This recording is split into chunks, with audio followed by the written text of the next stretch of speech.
शराब के नशे में धुत होकर के लड़का गया कोठे पे बेश्या के पास। वहाँ पे जाने के बाद जो उसने देखा वो उसकी आंखें फटे के फटी रह गई। उसके नशा बिल्कुल उतर जाता है, उसके पैरों तले ज़मीन खिसक जाती है। आखिर ऐसा क्या हुआ कोठे पे उस लड़के के साथ?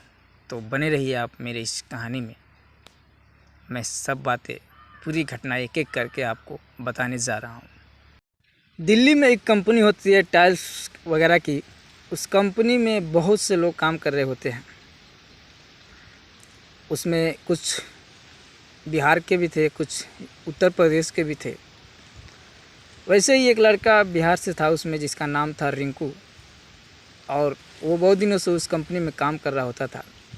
दिल्ली में वो रूम लेकर रहता था किराए पे और उसी कंपनी में काम करता था। उसी कंपनी में कुछ उत्तर प्रदेश के लोग होते हैं और उन्हीं में से एक होता है नरेश नाम का लड़का, जो उत्तर प्रदेश से होता है और वो भी उसी कंपनी में काम करता था।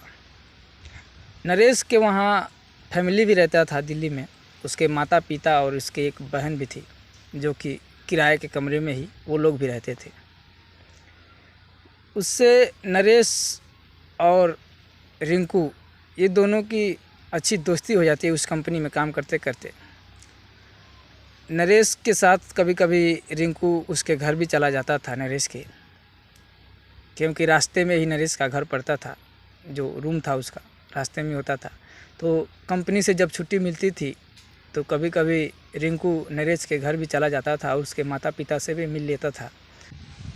नरेश के बहन का नाम था हमीदा, और ये जो रिंकू होता है ये कभी कभार उसके घर जाता था। तो इससे में जाते जाते उनके माता पिता और उनके बहन से भी जान पहचान हो जाती है, सबको जानने लगता है ये।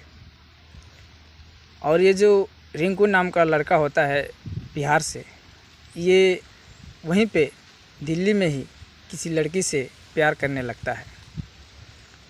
उस लड़की का नाम था पुष्पा और वो लड़की उत्तर प्रदेश की ही थी। वो भी वहीं पे रहती थी, बगल में ही उसका कमरा था। उससे प्यार करने लगता है और पुष्पा भी उससे प्यार करने लगती है। लेकिन साल डेढ़ साल तक दोनों को एक दूसरे रिलेशन में रहे, लेकिन इसके बाद पुष्पा की शादी कहीं और हो जाती है। अब ये जो रिंकू होता है लड़का, इसका दिल टूट जाता है और ये रिंकू नाम का लड़का थोड़ा सा उदास रहने लगता है और ये काम पे बहुत कम जाता था, छुट्टियां ज़्यादा करता था। और उसके जाने के बाद, पुष्पा के जाने के बाद, ये शराब भी पीने लगा। टेंशन में शराब पीकर इधर उधर भटकने लगा और एक दिन ये शराब पी कर के कोठे में जाता है बेश्या के पास। क्योंकि रिंकू ये जो था पुष्पा के प्यार में बहुत ज़्यादा पागल हो गया था और भटकने लगा था।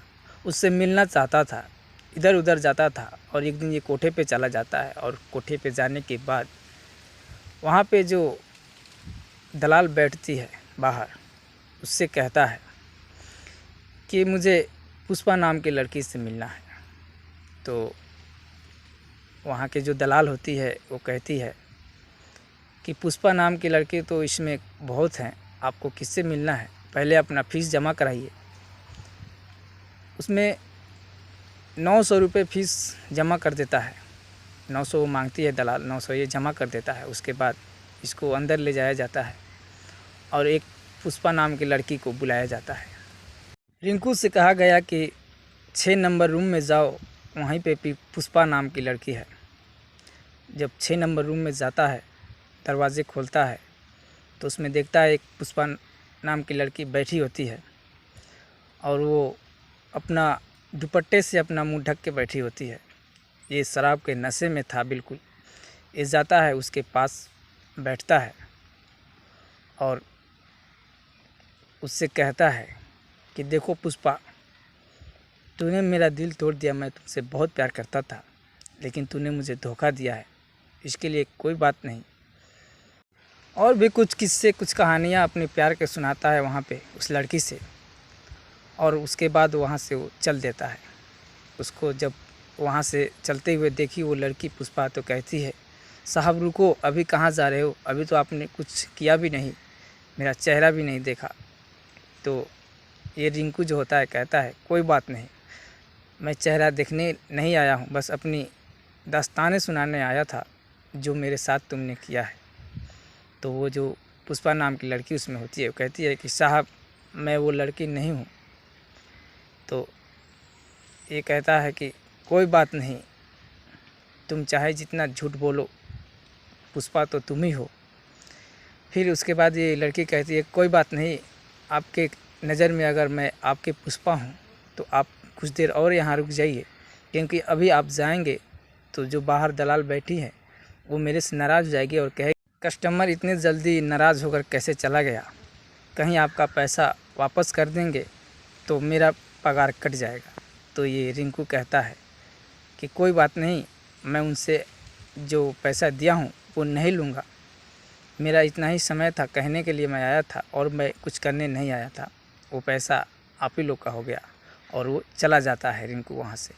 फिर अगले दिन भी जाता है और उस दलाल से गेट पे जो बैठी थी उससे कहता है मुझे पुष्पा नाम की लड़की से मिलना है। फिर उसी लड़की के पास उसको भेजा जाता है और फिर वहाँ पे जाता है तो अपनी कहानियाँ सुनाने लगता है।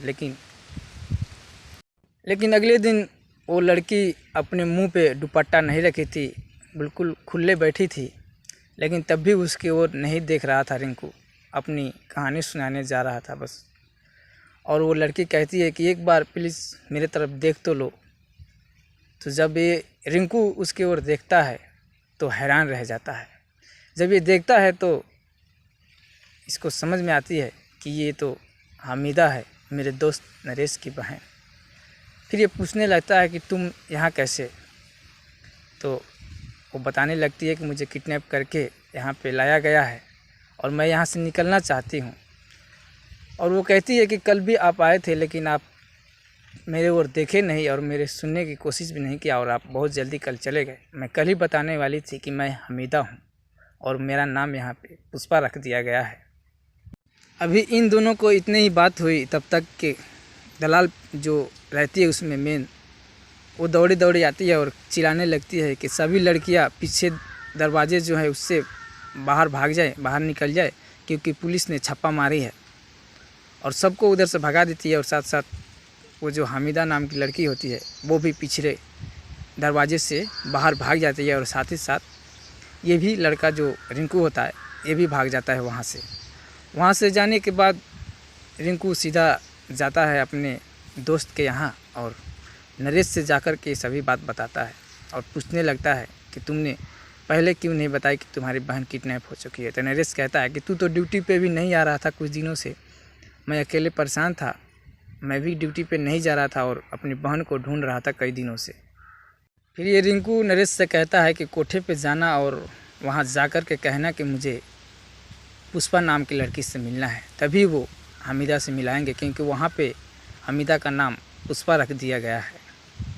तो ये लड़का जो नरेश होता है उसका दोस्त अगले दिन ये जाता है और वहाँ पे जा कर के कहता है कि मुझे पुष्पा नाम की लड़की से मिलना है। और साथ ही साथ इसके ये भी गया हुआ था, लेकिन गेट से ही ये वापस आ जाता है रिंकू और अंदर सिर्फ नरेश ही जाता है और जा कर के कहता है कि मुझे पुष्पा नाम की लड़की से मिलना है।